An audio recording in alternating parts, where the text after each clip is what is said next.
एक पासे रशिया कॉर्नरड है कई पासों, जिवें उस दे उत्ते सैंक्शनस आ दूसरे ने। हुण नैक्सट वीक रशिया दे जिहड़े फॉरन मिनिस्टर ने वो आ रहे ने Bharat.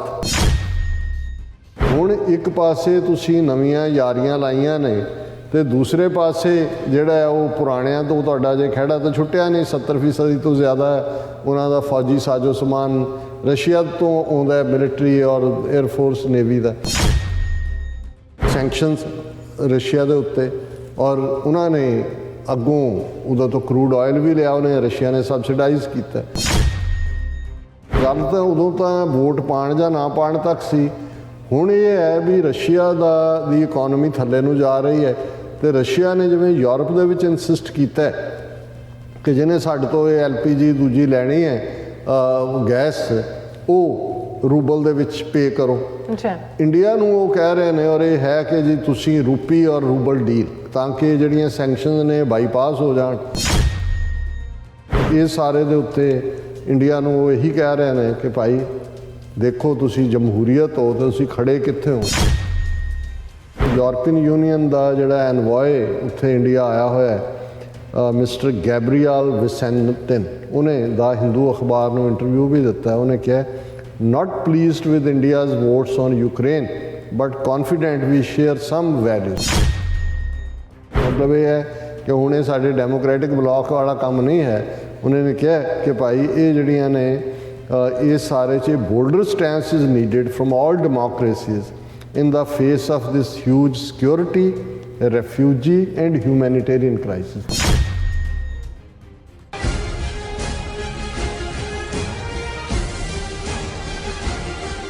Welcome back to program. So viewers, ਆਪਾਂ ਹੁਣ ਗੱਲਬਾਤ ਕਰਾਂਗੇ ਯੂਕਰੇਨ ਦੇ ਮੁੱਦੇ ਤੇ ਭਾਰਤ ਦੇ ਹਵਾਲੇ ਨਾਲ ਕਿ ਯੂਕਰੇਨ ਦੇ ਮੁੱਦੇ ਤੇ ਭਾਰਤ ਕੜਿੱਕੀ ਵਿੱਚ ਫਸਿਆ ਹੋਇਆ ਹੈ। ਰੂਸ ਦੇ ਫੋਰਨ ਮਿਨਿਸਟਰ ਦੇ ਭਾਰਤ ਦੌਰੇ ਤੋਂ ਆਉਣ ਤੋਂ ਪਹਿਲਾਂ ਅਮਰੀਕਾ, ਯੂਰਪੀਅਨ ਯੂਨੀਅਨ ਅਤੇ UK ਦੇ ਆਲਾ ਨੁਮਾਇੰਦੇ ਭਾਰਤ ਦੇ ਦੌਰੇ ਤੇ ਆ ਰਹੇ ਹਨ। ਇਹਨਾਂ ਵੱਲੋਂ ਭਾਰਤ ਤੇ ਦਬਾਅ ਪਾਇਆ ਜਾ ਰਿਹਾ ਹੈ ਕਿ ਉਹ ਰੂਸ ਤੋਂ ਕਿਨਾਰਾ ਕਸ਼ੀ ਕਰੇ। ਸੋ ਇਸ ਬਾਰੇ ਆਪਾਂ ਗੱਲਬਾਤ ਕਰਨ ਜਾ ਰਹੇ ਹਾਂ। ਸੋ ਅਸੀਂ ਚਾਹਾਂਗੇ ਕਿ ਤੁਸੀਂ ਇਸੇ ਤਰ੍ਹਾਂ ਬਣੇ ਰਹਿਣਾ।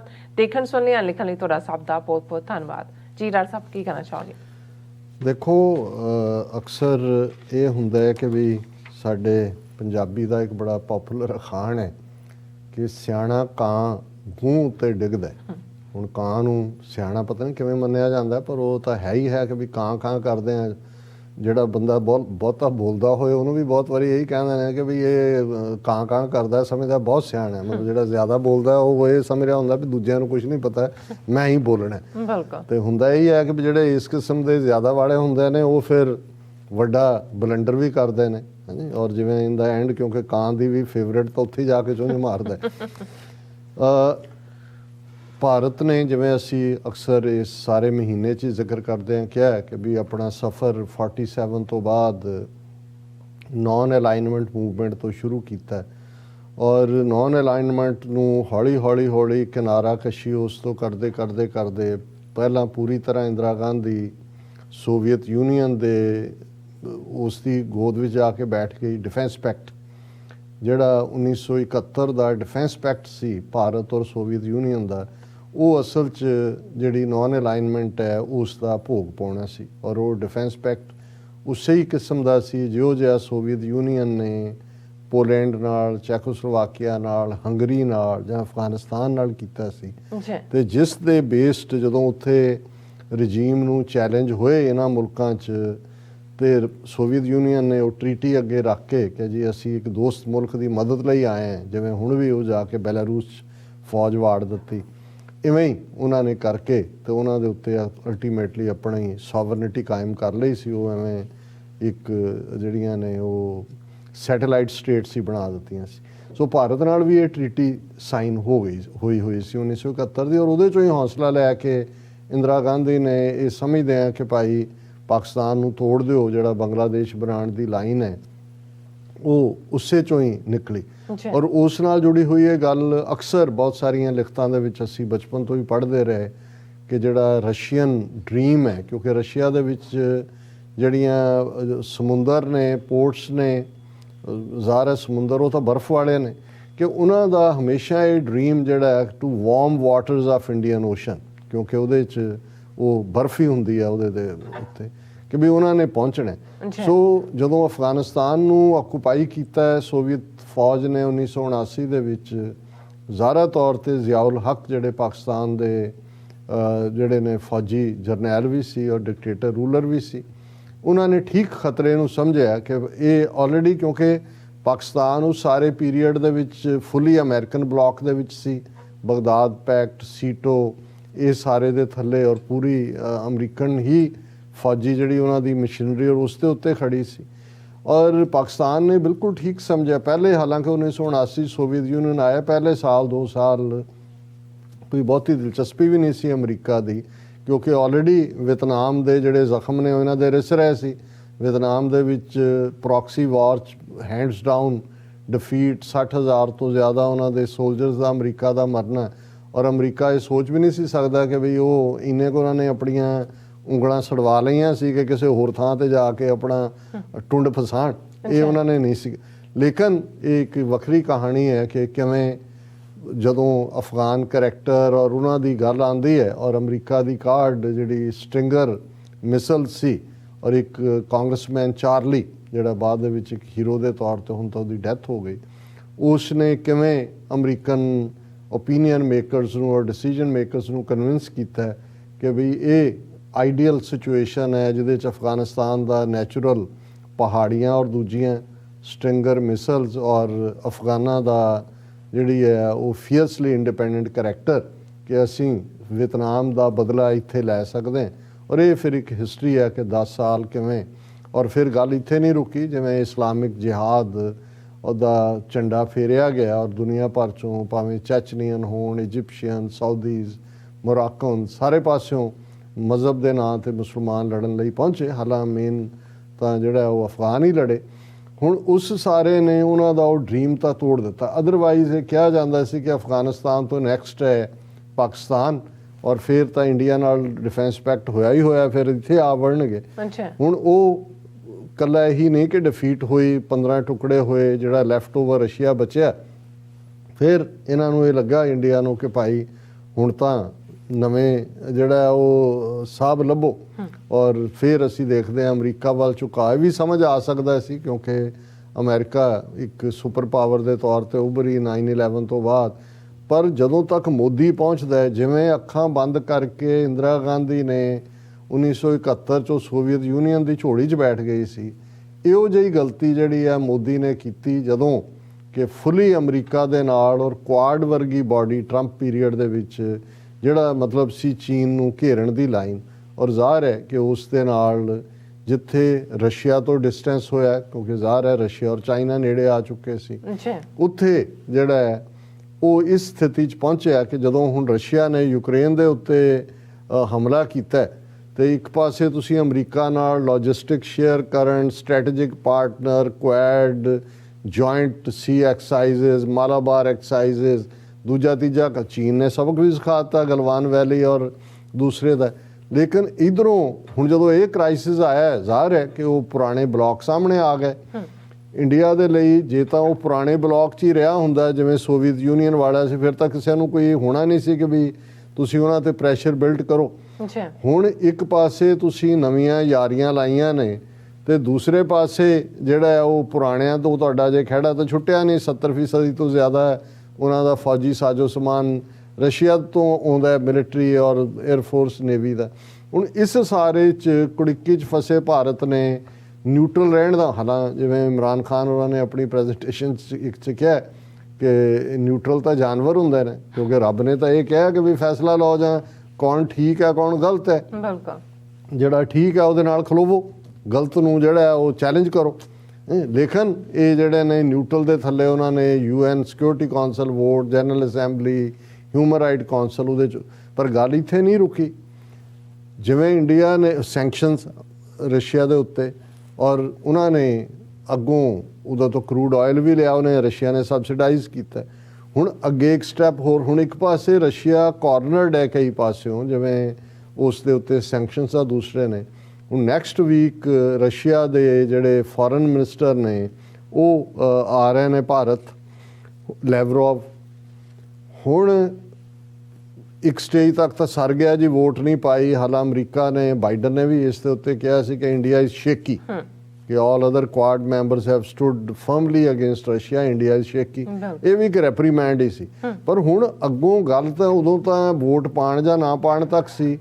ਹੁਣ ਇਹ ਹੈ ਵੀ ਰਸ਼ੀਆ ਦੀ ਇਕਨੋਮੀ ਥੱਲੇ ਨੂੰ ਜਾ ਰਹੀ ਹੈ, ਤੇ ਰਸ਼ੀਆ ਨੇ ਜਿਵੇਂ ਯੂਰਪ ਦੇ ਵਿੱਚ ਇਨਸਿਸਟ ਕੀਤਾ ਕਿ ਜਿਹਨੇ ਸਾਡੇ ਤੋਂ ਇਹ LPG ਦੂਜੀ ਲੈਣੀ ਹੈ ਗੈਸ, ਉਹ ਰੂਬਲ ਦੇ ਵਿੱਚ ਪੇ ਕਰੋ। ਅੱਛਾ, ਇੰਡੀਆ ਨੂੰ ਉਹ ਕਹਿ ਰਹੇ ਨੇ, ਔਰ ਇਹ ਹੈ ਕਿ ਜੀ ਤੁਸੀਂ ਰੂਪੀ ਔਰ ਰੂਬਲ ਡੀਲ, ਤਾਂ ਕਿ ਜਿਹੜੀਆਂ ਸੈਂਕਸ਼ਨਸ ਨੇ ਬਾਈਪਾਸ ਹੋ ਜਾਣ।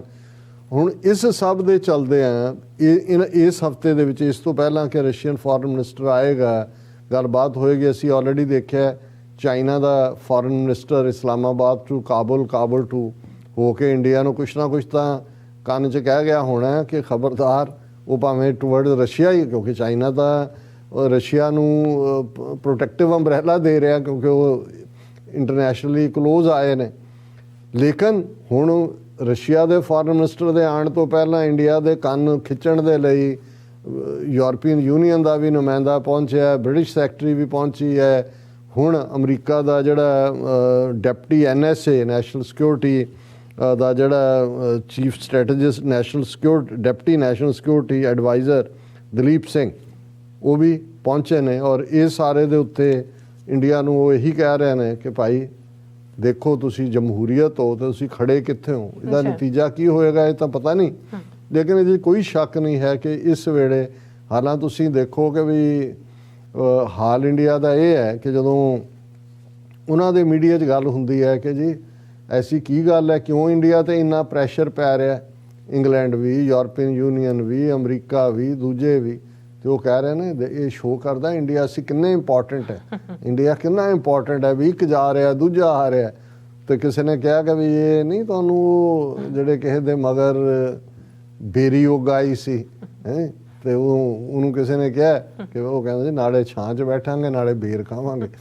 ਹੁਣ 3-4 ਖਬਰਾਂ ਇਸ ਹਵਾਲੇ ਦੇ ਨਾਲ ਨੇ, ਪਰ ਮੈਂ ਵਕਤ ਵੱਲ ਦੇਖਦੇ ਹਾਂ ਉਹਨਾਂ ਦੀਆਂ ਹੈਡਲਾਈਨਸ ਦੇ ਨਾਲ ਹੀ ਗੁਜ਼ਾਰਾ ਕਰਾਂਗੇ। ਔਰ ਇਹ ਹੁਣ ਯੂਰਪੀਅਨ ਯੂਨੀਅਨ ਦਾ ਜਿਹੜਾ ਐਨਵੋਏ ਉੱਥੇ ਇੰਡੀਆ ਆਇਆ ਹੋਇਆ ਮਿਸਟਰ ਗੈਬਰੀਅਲ ਵਿਸੈਂਟਿਨ, ਉਹਨੇ ਦਾ ਹਿੰਦੂ ਅਖਬਾਰ ਨੂੰ ਇੰਟਰਵਿਊ ਵੀ ਦਿੱਤਾ। ਉਹਨੇ ਕਿਹਾ not pleased with India's votes on Ukraine but confident we share some values। ਮਤਲਬ ਇਹ ਹੈ ਕਿ ਹੁਣ ਇਹ ਸਾਡੇ ਡੈਮੋਕ੍ਰੈਟਿਕ ਬਲਾਕ ਵਾਲਾ ਕੰਮ ਨਹੀਂ ਹੈ। ਉਹਨਾਂ ਨੇ ਕਿਹਾ ਕਿ ਭਾਈ ਇਹ ਜਿਹੜੀਆਂ ਨੇ ਇਸ ਸਾਰੇ 'ਚ bolder stance is needed from all democracies in the face of this huge security, refugee and humanitarian crisis. 3 security ਮਤਲਬ ਇੱਕ ਮੁਲਕ ਜਿਹਦਾ ਮਰਜ਼ੀ ਜਾ ਕੇ ਅਟੈਕ ਕਰ ਦੇ, ਉਹਦੀ ਸੋਵਰਨਟੀ ਵਾਇਲੇਟ ਕਰ ਦੇ।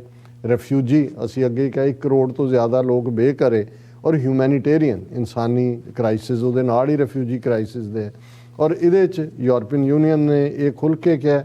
ਔਰ ਹੁਣ ਜਦੋਂ ਇਹਨੇ ਜਾਣਾ ਮਿਸਟਰ ਲੈਵਰੋਵ ਨੇ, ਤੇ ਇਹਨਾਂ ਦਾ ਮਕਸਦ ਕੀ ਹੈ, Moscow insist on payment in rouble for gas deliveries. ਉਹ ਇੰਡੀਆ ਨੂੰ ਇਨਸਿਸਟ ਕਰ ਰਿਹਾ ਕਿ ਵੀ ਹੁਣ ਜੇ ਤੁਸੀਂ ਗੈਸ ਲੈਣੀ ਹੈ ਤੇ ਡਾਲਰ ਦੀ ਥਾਂ ਰੂਬਲ ਦੇ ਉੱਤੇ ਜਾਓ। ਔਰ ahead of Lavrov's arrival United States to send deputy NSA to India. ਉਸ ਤੋਂ ਪਹਿਲਾਂ British foreign secretary Liz Truss ਜਿਹੜੀ ਹੈ ਉਹ ਆਲਰੇਡੀ ਉੱਥੇ ਪਹੁੰਚੀ ਹੋਈ ਹੈ, ਔਰ ਉਹ ਸਾਊਥ ਬਲਾਕ 'ਚ ਮੀਟਿੰਗ ਕਰ ਰਹੀ ਹੈ। ਔਰ ਇੱਕ ਥਿੰਕ ਟੈਂਕ ਨੂੰ ਜਿਹਦੇ 'ਚ ਉਹਨੇ S ਜੈਸ਼ੰਕਰ ਨੇ ਵੀ ਹੋਣਾ, ਥਰਸਡੇ ਉਹਨੇ ਐਡਰੈਸ ਕਰਨਾ। ਔਰ ਇਸ ਤੋਂ ਪਹਿਲਾਂ ਅਸੀਂ ਇਹ ਦੇਖਿਆ ਕਿ ਵੀ ਮਿਸਟਰ ਦਲੀਪ ਸਿੰਘ, ਹਾਲਾਂਕਿ ਕਿਸੇ ਨੇ ਲਿਖਿਆ ਵੀ ਇਹ ਸਿੱਖ background the, I am not ਸ਼ੋਰ, ਪਰ ਇਹ ਇਸ ਵੇਲੇ ਮੇਨ ਬਾਈਡਨ ਦਾ ਡਿਪਟੀ ਨੈਸ਼ਨਲ ਸਿਕਿਉਰਿਟੀ ਐਡਵਾਈਜ਼ਰ ਹੈ। ਔਰ ਉਹਨੇ ਥਰਸਡੇ ਇਹਨੇ ਪਹੁੰਚ ਜਾਣਾ ਜਿੱਥੇ ਕਿ ਉਹ ਆਰਡਰਡ ਮੀਟਿੰਗਸ ਕਰੇਗਾ। ਔਰ ਇਹ ਜਿਹੜੇ ਸਾਰੇ Mister Singh's travel plans had made, ਹੁਣ ਉਹਨਾਂ ਨੂੰ ਇਹ ਪੁੱਛ ਰਹੇ ਨੇ ਇੰਡੀਆ ਨੂੰ ਕਿ ਜੀ ਇਹ ਸਾਰਾ ਕੀ ਚੱਲ। ਉਹਨੇ ਕਿਹਾ ਜੀ ਨਹੀਂ ਇਹ ਦਲੀਪ ਸਿੰਘ ਦੀ ਵਿਜ਼ਿਟ ਪਹਿਲਾਂ ਦੀ ਪਲਾਨ ਕੀਤੀ ਹੋਈ ਹੈ, ਇਹ ਰਸ਼ੀਆ ਵਾਲੀ ਤਾਂ ਉਸ ਤੋਂ ਵੀ ਪਹਿਲਾਂ ਕੀਤੀ ਹੋਈ ਸੀ। ਔਰ ਇਸ ਸਾਰੇ ਦੇ ਚੱਲਦਿਆਂ ਜਿਵੇਂ ਹਿੰਦੂ ਅਖਬਾਰ ਨੇ ਰਿਪੋਰਟ ਕੀਤਾ ਹੈ ਕਿ Mister Lavrov's visit to Delhi is expected to brief the government on Russia's actions in Ukraine peace talk and will also focus on Russian offer of discounted oils for India and ruble and rupee transaction। ਔਰ ਇਸ ਸਾਰੇ ਨੂੰ ਦੇਖਣਾ ਇਹ ਹੋਏਗਾ ਕਿ ਭਾਰਤ ਕਿੱਥੇ ਖਲੋਏਗਾ ਆਉਣ ਵਾਲੇ ਪੀਰੀਅਡਸ। ਹਾਲਾਂ ਜਿਵੇਂ ਅਮਰੀਕਨਾਂ ਦੀ ਇੱਕ ਐਕਸਪ੍ਰੈਸ਼ਨ ਤਾਂ ਅੰਗਰੇਜ਼ੀ ਜ਼ਬਾਨ ਦੀ ਹੈ, ਪਰ ਅਮਰੀਕਨ ਇਹਨੂੰ ਕਾਫੀ ਵਰਤਦੇ ਨੇ ਪ੍ਰੈਕਟੀਕਲ 'ਚ, ਕੈਰਟ ਐਂਡ ਸਟਿਕ ਪਾਲਿਸੀ, ਅੱਛਾ ਵੀ ਗਾਜਰ ਵੀ ਹੈ ਤੇ ਸਟਿਕ ਵੀ ਹੈ। ਉਹ ਹਾਲਾਂ ਸਾਨੂੰ ਇੱਕ ਵਾਰੀ ਇੱਕ ਵੀਰ ਨੇ ਲਿਖਿਆ ਸੀ ਕਿ ਵੀ ਇਹ ਉਹ ਗਧੇ ਨੂੰ ਚੱਲਦਾ ਰੱਖਣ ਦੇ ਲਈ ਇੱਕ ਲੰਬੀ ਸੋਟੀ ਦੇ ਨਾਲ ਗਾਜਰ ਬੰਨ੍ਹ ਦਿੱਤੀ ਜਾਂਦੀ ਹੈ, ਉਧਰ ਨੂੰ ਤੁਰਿਆ ਜਾਂਦਾ, ਮਗਰ ਸਟਿਕ ਵੀ ਹੁੰਦੀ ਹੈ। ਅੱਛਾ ਔਰ ਉਹਨਾਂ ਦੀ ਗਾਜਰ ਐਂਡ ਸਟਿਕ ਇਹ ਲੱਗਦੀ ਹੈ, US ਪ੍ਰੈਜ਼ੀਡੈਂਟ ਜੋ Biden proposed US 1.8 billion for Indo Pacific strategy, ਕਿ ਹੁਣ ਕਿਉਂਕਿ ਇੰਡੋ ਪੈਸੀਫਿਕ ਦੇ ਵਿੱਚ ਇੰਡੀਆ ਪਾਰਟਨਰ ਹੈ ਕਿ ਉੱਥੇ 1.8 ਬਿਲੀਅਨ ਉਹ ਇਨਵੈਸਟ ਕਰਨਾ ਚਾਹੁੰਦੇ ਨੇ। ਹੁਣ ਕੱਲਾ ਅਮਰੀਕਾ ਦਾ ਯੂਕਰੇਨ ਦੇ ਮੁੱਦੇ ਤੇ ਹੀ ਖਫਾ ਹੋਣਾ ਨਹੀਂ ਹੈ। ਦੂਸਰਾ ਇੱਕ ਫੋਰਮ ਜਿਹੜਾ ਕਾਫੀ ਪਪੂਲਰ ਫੋਰਮ ਹੈ, ਜਿਹਨੂੰ ਬਿਮਸਟੈਕ ਕਹਿੰਦੇ ਨੇ, ਔਰ ਬਿਮਸਟੈਕ ਦੀ ਇੱਕ ਮੀਟਿੰਗ ਪਿਛਲੇ ਦਿਨਾਂ 'ਚ ਹੋਈ ਹੈ। ਬਿਮਸਟੈਕ ਦੇ ਵਿੱਚ ਜਿਹੜੇ ਮੁਲਕ ਮੈਂਬਰ ਨੇ ਇੰਡੀਆ, ਬੰਗਲਾਦੇਸ਼, ਨੇਪਾਲ, ਭੂਟਾਨ, ਸ਼੍ਰੀਲੰਕਾ, ਮਿਆਂਮਾਰ ਤੇ ਥਾਈਲੈਂਡ, ਹੁਣ ਇਹਨਾਂ ਦੀ ਇੱਕ ਕਾਨਫਰੰਸ ਜਿਹੜੀ ਹੈ ਉਹ ਹੋਈ ਹੈ, ਜਿਹਦੇ 'ਚ ਪਹਿਲੀ ਵਾਰ ਹੈ ਕਿ ਮਿਆਂਮਾਰ, ਜਿਹਦਾ ਹੁਣ ਪਹਿਲਾ ਨਾਮ ਬਰਮਾ ਹੈ, ਉਸ ਦਾ ਫੋਰਨ ਮਿਨਿਸਟਰ ਵੀ ਸ਼ਾਮਲ ਹੋਇਆ। ਇਸ ਤੇ ਵੀ ਅਮਰੀਕਾ ਨੇ ਪ੍ਰੋਟੈਸਟ ਕੀਤਾ ਹੈ, ਕਿਉਂਕਿ ਮਿਆਂਮਾਰ ਉਹੀ ਹੈ ਜਿੱਥੇ ਰੋਹਿੰਗਿਆ ਮੁਸਲਮਾਨਾਂ ਦੀ ਨਸਲਕੁਸ਼ੀ, ਯੂਨਾਈਟਿਡ ਨੇਸ਼ਨਸ ਨੇ ਵੀ ਉਹਨੂੰ ਜੈਨੋਸਾਈਡ ਕਿਹਾ, ਉਸ ਦੇ ਉੱਤੇ ਮਿਆਂਮਾਰ ਦੇ ਉੱਤੇ ਪੂਰੀਆਂ ਸੈਂਕਸ਼ਨਸ ਨੇ। ਔਰ ਇਸ ਸਾਰੇ ਦੇ ਚਲਦਿਆਂ ਅਮਰੀਕਾ ਨੇ ਇਸ ਦੇ ਉੱਤੇ ਪ੍ਰੋਟੈਸਟ ਕੀਤਾ ਕਿ ਭਾਈ ਤੁਸੀਂ ਇਹਨੂੰ ਕਿਉਂ ਸੱਦਿਆ। ਸੋ ਮਤਲਬ ਇਹ ਹੈ ਵੀ ਅਮਰੀਕਾ ਨੂੰ, ਮੇਰਾ ਖਿਆਲ ਹੈ ਜਿਵੇਂ ਅਸੀਂ ਕੱਲ੍ਹ ਵੀ ਕਿਹਾ ਸੀ ਕਿ ਅਮਰੀਕਾ ਹੌਲੀ ਡਿਸਟੈਂਸ ਕਰਨ 'ਤੇ ਮਜਬੂਰ ਹੋਏਗਾ ਇੰਡੀਆ ਤੋਂ, ਕਿਉਂਕਿ ਜਿਵੇਂ ਉਹ ਸਮਝਦੇ ਸੀ ਕਿ ਜੀ ਡੈਮੋਕ੍ਰੇਸੀ ਤੇ ਫਲਾਣਾ ਤੇ ਢਿਮਕਾ, ਉਹਨਾਂ ਦੇ ਪੱਲੇ ਕੁਝ ਵੀ ਨਹੀਂ ਹੈ। ਮਿਲੀਟੈਰਲੀ ਚੀਨ ਤੋਂ ਵੀ ਕੁੱਟ ਖਾਧੀ ਹੈ, ਪਾਕਿਸਤਾਨ ਨਾਲ ਵੀ ਮਿੰਟ ਡੇਢ ਮਿੰਟ ਦੀ ਜਿਹੜੀ ਡੌਗ ਫਾਈਟ ਹਵਾ ਦੇ ਵਿੱਚ ਹੁੰਦੀ ਹੈ, ਉਹਦੇ 'ਚ ਆਪਣਾ ਮਿਗ ਵੀ ਡਿੱਗਦਾ ਹੈ ਤੇ ਅਭਿਨੰਦਨ ਫੈਂਟੈਸਟਿਕ ਟੀ ਉਹ ਵੀ ਸਾਹਮਣੇ ਆਉਂਦਾ ਹੈ। ਸੋ ਆਉਣ ਵਾਲੇ ਪੀਰੀਅਡ 'ਚ ਇੰਟਰਸਟਿੰਗ ਹੋਏਗਾ ਕਿ ਇਹ ਜਿਹੜੇ ਭਾਰਤ ਦੇ ਮੂੰਹ 'ਚ ਕੋੜ ਕਿਰਲੀ ਫਸੀ ਹੋਈ ਹੈ, ਹੁਣ ਕੋੜ ਕਿਰਲੀ ਅੰਦਰ ਲੰਘਾਉਣਗੇ, ਨਿਗਲਣਗੇ ਕਿ ਉਗਲਣਗੇ। ਜੀ ਡਾਕਟਰ ਸਾਹਿਬ, ਤੁਹਾਡਾ ਬਹੁਤ ਬਹੁਤ ਸ਼ੁਕਰੀਆ ਸਾਥ ਲੈਣੇ। ਬ੍ਰੇਕ ਵਿਊਅਰਸ, ਤੁਸੀਂ ਕਿਤੇ ਨਹੀਂ ਜਾਣਾ, ਮਿਲਦੇ ਆ ਆਫਟਰ ਦਿਸ ਸ਼ਾਰਟ ਬ੍ਰੇਕ।